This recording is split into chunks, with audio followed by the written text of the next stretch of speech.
Welcome back to Trail Ambassador Training. This next video will talk a bit more in depth about the job of being a trail ambassador. The role of a trail ambassador is to create a safe and welcoming environment for everyone on trails all across Oregon, as well as building awareness about basic recreation practices that help to protect Oregon's special places. Low impact. Commonly known as leave no trace, low-impact recreation principles are essentially about lessening the impact of use on the special places we all love.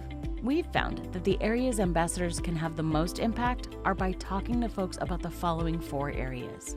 Know before you go. An interaction with a visitor is an opportunity to help them understand how to lessen their impact on the place they're visiting. The best way to begin this conversation is to talk to them about the details of an adventure. Letting folks know the length of a hike or ride and the total elevation gain is the starting point of folks who might be new to an area to gauge their level of preparedness. A good tip is to never tell someone how much time it should take to hike or ride a certain trail, as everyone's ability and adventure style is different. Stick to telling them how far and how steep it is, and let them decide for themselves. From there, you can also talk to them about trail safety.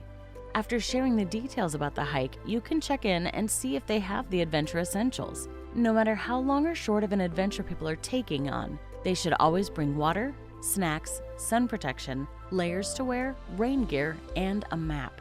Even though these things are important, you also need to be careful about making trail users who might not know about these essentials feel ashamed or inadequately prepared. Not everyone has access to high-tech hiking gear, and many people might not know where to find hiking information. You can help them feel welcome by sharing where they can get water and snacks, sharing information about the trail so they can decide how far to go, or, if they're interested, you can offer alternative adventures that are better suited to their level of preparedness.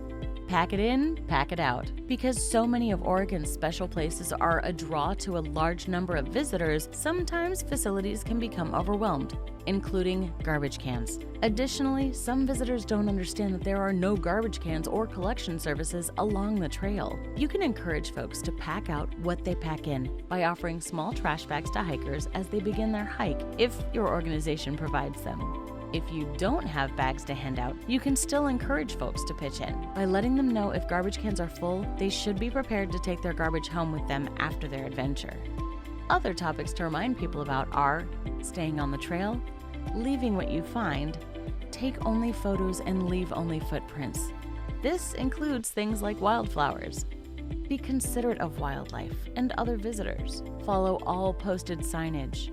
And always hike within the limits of your group so that everyone stays safe and has a good time.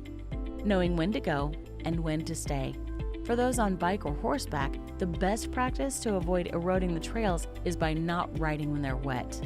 The more ambassadors can help educate people about the importance of these principles, the more every person visiting the trail can be a part of a positive experience. Tips for good conversations. Sometimes folks might be reluctant to change their habits. A good way to help them understand the importance of low-impact visitation is to focus on the protection of the natural resource instead of focusing on having to follow rules and regulations. Remember, your job is to talk with folks and share information to folks who are willing to listen. You're not there to enforce any regulations. Basic engagement techniques that you should practice include always being friendly, empathize with how the other person is feeling if they get frustrated, and don't be afraid to say, "I'm just a volunteer," or "I don't know." Here are some examples of some good conversations. There's a lot of poison oak alongside the trail, so it's a good idea to keep your dog on a leash, or else it might spread it to you when you pet them. When you pay for a recreation pass like the Northwest Forest Pass at a recreation site like this one, a portion of the cost of the pass goes directly back to managing national forest sites so they can stay open for us all to keep enjoying. Collecting data.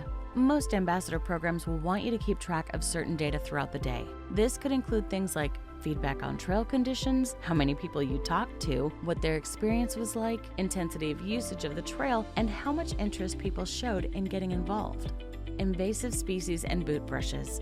Some areas are at high risk for becoming a new stronghold for invasive plant species. Look around your volunteer site and see if there's a boot brush provided. Encourage folks to use the boot brush both before and after their hike when you can. It's also a great chance to teach others about invasive species and how their seeds catch a ride on our boots, socks, pets, and even bike chains. Additional things to know before heading out. Even in a natural setting, there are still regulations that are in place to help protect and maintain the health and safety of both you as a visitor and the place.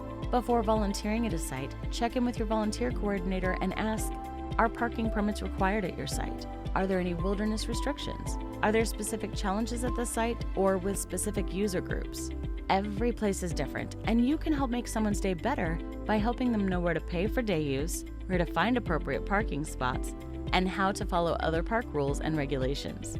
While you aren't there to enforce any regulations, you do have the opportunity to make someone's day better by engaging with visitors about these topics, ultimately helping these protections be effective. Remember, you're just a volunteer sharing information and helping to promote a positive visitor experience. Your job is to give people the relevant information so they can make a decision after you walk away. Congratulations! You've just finished the Trail Ambassador training videos. You are now equipped with a basic set of tools and information to get out and make Oregon's trails a safe and welcoming place for everyone. Check in with your volunteer coordinator for any additional training they have for you. Being a trail ambassador is a fun and rewarding experience and makes a real difference for trails and people across the state.